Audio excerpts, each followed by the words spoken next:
কলকাতার নতুন উদ্যোগ কেপি ডিভাইন, অর্থাৎ মানুষের কল্যাণে কাজ করে যে সংস্থা। সংস্থাটির এমব্লেমে বলা আছে কলকাতায় প্রথম। এর উদ্যোক্তা কুণাল পারিক নামে এক উদ্যোগপতি। তিনি স্বপ্ন দেখেছেন মানুষের পাশে থাকার। স্বামী বিবেকানন্দের আদর্শকে সম্বল করে তিনি এগিয়ে চলেছেন। ইতিমধ্যেই কেপি ডিভাইনিটি সমস্ত জায়গায় তাদের ছাত্র এবং ছাত্রীদের যোগাভ্যাস থেকে আরম্ভ করে মেডিটেশনের যাবতীয় তথ্য শেখাচ্ছে। তারা মনে করছেন যে পূর্ণাঙ্গ মানুষ হওয়ার জন্যে সবার আগে দরকার মানসিক সন্তুষ্টি। আর সেই মানসিক সন্তুষ্টি নেই বলেই এত অস্থিরতা, এত গণ্ডগোল, এত হানাহানি। আর সেই কারণেই মানুষের চোখের জল মুছবার জন্যে কেপি ডিভাইনিটির এই উদ্যোগ। কেপি ডিভাইন যেটা আপনাদের উদ্যোগ, সেটা কিভাবে মানুষকে সাহায্য করছে সে বিষয়ে একটু বলুন। কেপি ডিভিনিটি একটা এমন ইনস্টিটিউট যেখানে আপনারা ফিজিক্যাল আর মেন্টাল দুটো হেলথ নিয়েই আমরা কথাবার্তা বলি আর কি। দুটো, যেমন ফিজিক্যালের ওপর আমরা সবাই জোর দিই, বাট মেন্টাল হেলথ নিয়ে কথা বলি না। বাট মেন্টাল হেলথও equally very important as well as physical health. So KP divinity এমন একটা ইনস্টিটিউট আপনার yoga, meditation, mind reading, mind health এই সব কিছু নিয়ে ডিল করে। এখানে আজকে অনেকেই এসছেন, তাদের রেসপন্স কীরকম, মানে এই ওয়ার্ল্ড যোগা ডেতে? রেসপন্স খুব ভালো। আমি দেখতে পাচ্ছি এখানে অনেকেই এসছেন, জয়েন করছে, আর খুব একটা শান্তিপূর্ণ এনভায়রনমেন্টের মধ্যে আমরা আছি। আপনিও যেমন আছেন, বুঝতে পারছেন ভীষণ একটা আমরা পজিটিভ ফিল করছি। এই পজিটিভিটি লাইফের খুব দরকার। কেপি ডিভিনিটি আর আমাদের এটাই উদ্দেশ্য, যাতে আমরা লাইফে যাতে পজিটিভ জিনিস, নেগেটিভ জিনিসগুলোকে হাঁটিয়ে পজিটিভ চেঞ্জেস আনতে পারি। আর মিস্টার কুণাল পারেখ এই কেপি ডিভিনিটির মেন উদ্যোক্তা। উনি নতুন নতুন কোর্সেস আমাদের জন্য ইন্ট্রোডিউস করছেন, যেগুলো আগে আমরা কোনোদিনও কলকাতার মধ্যে পাইনি। আচ্ছা, তার মানে নতুন পথের দিশারি আমরা বলতে পারি। নিশ্চয়ই নতুন পথে, but this is very ancient পথ একটা, যেটা আমরা বিলুপ হয়ে গেছে, যেটা আমরা এখন আর মনে রাখিনি। কি মাইন্ড হেলথ অ্যান্ড মেডিটেশন সেই নিয়ে, অ্যান্ড যোগা, বোথ সব নিয়েই আমরা আসছি কেপি ডিভিনিটি। থ্যাংক ইউ, ধন্যবাদ। কেপি ডিভাইনিটির প্রাণপুরুষ কুণাল পারেখ, তার নামেই বোধহয় কেপি ডিভাইনিটি। আমি কুণালকে প্রথম জিজ্ঞাসা করব, কুণাল, কেপি ডিভাইনিটির অর্থ কি কুণাল পারেখ ডিভাইনিটি? একদম না দাদা, কলকাতা প্রথম। কলকাতায় প্রথম ডিভাইনিটি। তো এই যে ব্যাপারটা, এই ব্যাপারটার উদ্দেশ্যটা কি? উদ্দেশ্য মানুষ যে কান্নাকাটি করে, মানুষ যে বোঝে না কি কোন দিকে যাব, মানুষ যে একটা কোন দিকে যাচ্ছে নিজেও জানে না, ওদেরকে বোঝানো কি this is the right way to proceed. অর্থাৎ মানুষকে সঠিক পথ চেনানো, এটাই হচ্ছে কেপি ডিভাইনিটির উদ্দেশ্য। দাদা, তো হঠাৎ কেপি ডিভাইনিটি কেন? কেপি ডিভিনিটি কেন? দেখো দাদা, আজকের ডেটে মানুষ একটা যেটা আছে ডেলিমাতে আছে। একদিকে রাজনীতিক লোক অনেক রকমের বলছে কি এটা করব ওটা করব, কিন্তু মানুষ কিছু পাচ্ছে না। অন্যদিকে রিলিজিয়াস লোক, এবার মাঝখানে পড়ে গেছে মানুষ। তো মানুষ এটা ঠিক বুঝতে পারছে না কি আমরা করবোটা কি। So we as a group in KP divinity we are trying, আমরা ট্রাই করছি কি মানুষকে আজকে আমাদের বেদান্ত যেটা পুরনো, আজকে 10,000 বছর পুরনোতে যেটা বলা হয়েছিল, একটা ওয়ার্ড বলা হয়েছিল যেটাকে বলে আহাম ব্রহ্মাস্মি। দ্য মিনিং, এই জিনিসের মিনিংটা হয় কি মানুষ তুমি সব, তোমার মধ্যে ব্রহ্মাণ্ড, ব্রহ্মাণ্ডর মধ্যে তুমি। এবার 21st সেঞ্চুরিতে আহাম ব্রহ্মাস্মিটা ঠিক মানুষ নিতে পারে না, কেন কি আমরা বিভিন্ন জিনিসের উপরে আশ্রিত হয়ে গেছি। সেটা ঠাকুর হোক, নেদা হোক, কারোর উপরে আমরা আশ্রিত হয়েছি। আমরা এই কেপি ডিভিনিটি টোটাল টিম চেষ্টা করছি ইন্ডিয়াকে নিজের পাতে দাঁড় করানো, মেন্টালি অ্যান্ড ফিজিক্যালি। মেন্টালি এবং ফিজিক্যালি। আমরা দেখলাম কেপি ডিভিনিটির যে বড় পোস্টার রয়েছে তাতে স্বামী বিবেকানন্দের ছবি। তো এটা কি স্বামী বিবেকানন্দের আদর্শ খানিকটা অনুপ্রাণিত? 100%। উনি আমার ফার্স্ট অ্যান্ড লাস্ট টিচার, আর আমাদের রাদার বেদান্ত যেটা আমাদের এসছেন আজকে আমরা, দাদা তুমি এটা আমার থেকে ভালো জানবে, বেশিতর লোক যেটা আছে তুমি দেখবে কি সবাই আজকাল বলে কি আমি স্বামী বিবেকানন্দর রাস্তাতে চলছি। তো আমি বিভিন্ন লোককে এখান থেকে নিয়ে নেপাল, বাংলাদেশ আর পুরো ইন্ডিয়াতে জিজ্ঞেস করলাম কি আচ্ছা বেশ আপনি তো চলছেন, তাহলে একটু বলুন তো কি স্বামী বিবেকানন্দ কি করেছেন না করেছেন। আমরা ওনার লাইফটা পড়েছি। তো তুমি জয়ন্তদা, তোমার লাইফটা কিরকম কেটেছে ওটা জেনে আমার কিছু হবে না, জয়ন্তদা কি চাইছে ওটা জানতে হবে আমাকে। সো হোয়াট ডাজ আমাদের স্বামীজি কি চাইছিল মানুষকে, কি শেখাতে চাইছিল সেটা জানতে হবে। আর সেটা একমাত্র পথ আছে রাজযোগা।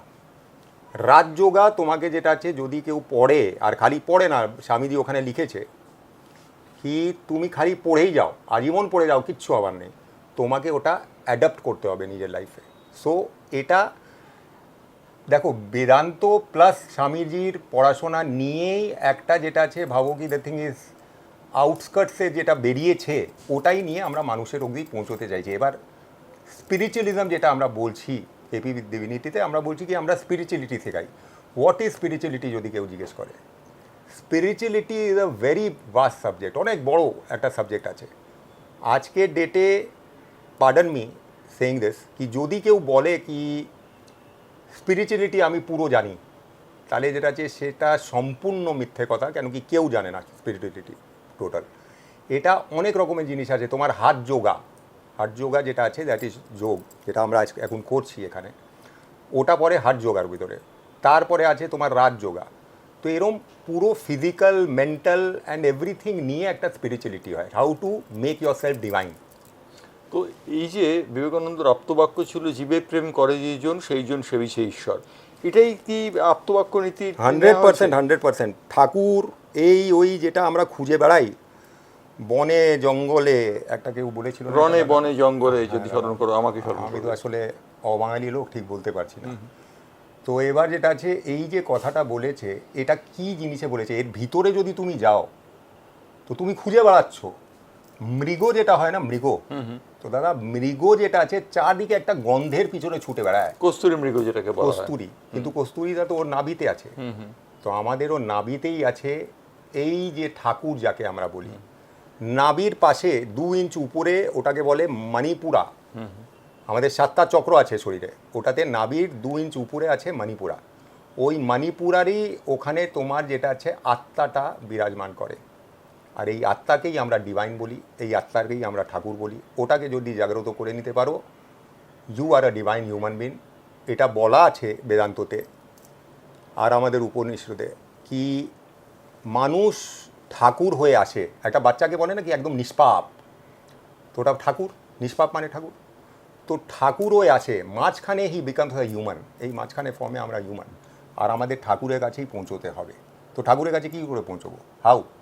তোমাকে যেটা আছে পুরো বডিকে করতে হবে, তোমাকে মেন্টাল করতে হবে, তোমাকে সাধনা করতে হবে। আবার সাধনা মানে এটা না কি জঙ্গলে চলে গেলাম, গেরুয়া পরে নিলাম আর সাধনা করছি, ওটা সাধনা না। সাধনা মানে নিজেকে নিয়ে তোমাকে চর্চা করতে হবে, করে নিয়ে you have to become God again. সেটা তুমি এই জন্মে হও বা নেক্সট জন্মে হও, কিন্তু তোমাকে গড হতে হবে। আমরা দেখলাম একটা জিনিস, যখন আজকে যখন প্র্যাকটিস হচ্ছিল সেই সময় ওম শব্দটা খুব ভালোভাবে উচ্চারণ হলো। Yes. আমরা জানি ওম শব্দটা নাভির থেকে আসে, এবং এই ওম শব্দটার মধ্যেই কিন্তু রয়েছে অর্থ এবং পরমার্থকে মেলাবার বিষয়। এই বিষয়টি কি কেপি ডিভাইনিটি প্রিচ করছে? দাদা, আমরা প্রত্যেকে লোকেরা কয়েকটা জিনিস যখন আপনারা করছেন, আমি আপনাদের ভিউয়ার্সকে একটু জানিয়ে দিই। প্রথম যেটা আছে, আমরা ইউনিভার্স থেকে চাই, সবাই বলে কি থেকে চাও, মন থেকে চাও, ঠাকুর থেকে, মন থেকে। তো আমি একটা জায়গাতে বিরাট বড় একটা মন্দিরে একবার গিয়েছিলাম অনেক আগে। তো ওখানে গিয়ে আমি ঠাকুরকে বললাম কি, ঠাকুরকে না মানে পূজারীকে, কি এখানে তো শুনেছি কি সব জিনিস পাওয়া যায়, পাবো তো? তো বলছে মন থেকে চাইলে তুমি পাবে। তো আমরা মন থেকে কী করে চাইবো বলুন, সেটা শিখিয়ে দিন। বলছে না, তুমি একদম ভাবো। তো যদি ভাববো আমি, তাহলে কি ঠাকুর দিচ্ছে বা আমি আমার নিজের থেকে করছি? This is the question mark. এবার লোকেরা বলে কি ওম নাভি থেকে টানো। প্রথম তো মানুষ ওম বলতেই জানে না। ওমের স্পেলিংটা কি হবে, ও এম বা A U M? The spelling, right spelling of Om is Aum. You have, মানে এই জিনিসটাকে টানতে হবে তোমাকে, আকে টানতে হবে, ও অহম থেকে আসা আউম। এবার ওটা তোমার নাভি থেকে আসছে Aum. Om is a universal sound and the universal numbers are 369। আজকে যেটা আছে, আমরা এটাও যখন প্রিচিংয়ে যাই তখন মানুষকে বলি কি যখন যাও মন্দিরে গিয়ে যখন ঘন্টাটা বাজাচ্ছ, বা 3 বার বাজাও বা 6 বার বাজাও বা 9 বার বাজাও, কেন কি দিস আর দ্য সাউন্ডস যেটা ইউনিভার্সটা বোঝে। ইউনিভার্স খালি সাউন্ড বোঝে, আর কিছু বোঝে না। অর্থাৎ সাউন্ডটা দিয়ে মানুষকে খানিকটা পরিশীলিত করা এবং মানুষকে সাউন্ড থেরাপি আছে দাদা, মিউজিক থেরাপি আছে। আমরা এগুলো colour পরে therapy শুনবো আছে। তোমার কাছ থেকে, তার কারণ এগুলো খুব ইন্টারেস্টিং। কিন্তু একটা প্রশ্ন করি, এই ধরনের যারা সাধনা করেন তাদের বসন গেরুয়া হয়, তাদের বসন একটু অন্যরকম হয়। তুমি এই বয়সে এই বসন তো ধারণ করোনি, কিন্তু কেন এই ধরনের ব্যাপারে এলে? দাদা, প্রথম বলা দ্য থিং ইজ স্পিরিচুয়ালিটি যেটা আছে, স্পিরিচুয়ালিটি কিন্তু দিখাওটি না, দেখাতে কিচ্ছু হবে না। গেরুয়া যারা করে ওদেরকে আমার প্রণাম, ওরা খুব ভালো থাকুক, খুব এগোক। আমাদের স্পিরিচুয়ালিটিতে 3টে পথ আছে। One is ভক্তিযোগ, one is Jnanayoga, আর একটা আছে আমাদের কর্মযোগ। তো কর্মযোগ মোটামুটি আমরা সবাই করি। এবার আমাদের ইন্ডিয়াতে যদি আমরা নিয়ে নিই, I would say 85 to 90% people are into Bhakti Yoga. বিভিন্ন ঠাকুর রিচুয়ালস, আজকে পূর্ণিমা আছে, পুজো করে, এটাকে বলে ভক্তিযোগ। এবার জ্ঞানযোগ হলো আমাদের স্বামীজি বেদান্ত, ওটাতে মানুষকে নিজেকে চিনতে হবে। তো তোমাকে যেটা আছে, যদি তুমি স্পিরিচুয়াল ম্যান আছো বা স্পিরিচুয়াল হিউম্যান হতে চাইছো, তোমাকে 3টেই করতে হবে কিন্তু। তো আমার জীবনে আমি 15 বছর দাদা ভক্তিযোগ করে নিয়েছি, 15 ইয়ার্স এই বয়সে। আর এখন যেটা আছে জ্ঞানযোগটা শিখছি, যেটা 2 মিনিট আগে বললাম কি যদি কেউ বলে যে আমি টোটালি স্পিরিচুয়াল আছি, তো সেটা সম্পূর্ণ ভুল হবে। আজকে আমারও শেখা অনেক বাকি আছে, আমি শিখছি এখনও, কিন্তু যতটা শিখে গেছি ওটা আমি বিতরণ করতে চাইছি মানুষের সঙ্গে। তার মানে তুমি বলতে চাইছো জিন্স পরে একজন একটা ভালো স্ট্রাইপ জামা পরে স্মার্টফোন হাতে নিয়ে স্পিরিচুয়ালিজম করা সম্ভব? কানে দুল নিয়েও, কানে দুল নিয়েও করা সম্ভব। Right right right, absolutely right. আমরা কুণাল পারেখের সঙ্গে কথা বললাম। আর বাংলার পালস টিভির দর্শকরা জেনে রাখুন যে কুণাল পারেখ আমাদের স্টুডিওতে প্রায়ই আসবেন এবং তিনি আমাদের এই সম্পর্কিত আরও বিষয় বলবেন। আজকে আর বিস্তারিত গেলাম না, কারণ প্রতি পদক্ষেপে তিনি নতুন নতুন তথ্য দেবেন এবং মানুষ কীভাবে ভালো থাকবে সেটি তার ব্রত এবং সেটাই তিনি করতে চান। ধন্যবাদ কুণাল আমাদের সঙ্গে আজকে যোগ দেওয়ার জন্য। Thank you.